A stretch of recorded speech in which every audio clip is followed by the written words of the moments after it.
कराची में आइंदा 7 सालों में पावर सेक्टर में 30-57 अरब रुपए सरमायाकारी का दावा। नेपरा की 110 दफात दस्तावेज़ात जारी कर दी गई।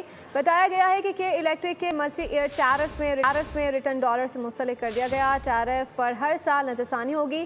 कंपनी और सार्फिन दोनों का तहफ़्फ़ुज़ होगा। नेपरा की रिपोर्ट जारी। कराची में आइंदा चंद सालों में बिजली सार्फिन की तादाद 50 लाख और तलब 5000 मेगावाट तक पहुंचने का इम्कान जाहिर कर दिया गया। रिपोर्ट के मुताबिक के इलेक्ट्रिक का 7 साल मल्टी ईयर टैरिफ कई तब्दीलियों के साथ मंजूर किया गया।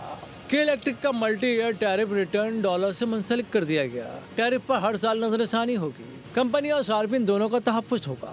बिजली यूनिट पर 3.31 रुपए का फर्क आएगा। सार्फिन पर बोझ नहीं पड़ेगा।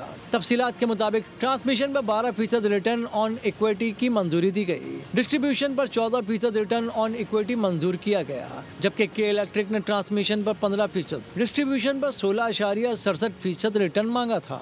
के इलेक्ट्रिक ने ट्रांसमिशन पर ऑपरेशन एंड मेंटेनेंस की लागत 9.22 अरब रुपए की दरख्वास्त की थी। सब्सक्राइब करें और बेल दबाएं ताकि कोई खबर रह न जाए।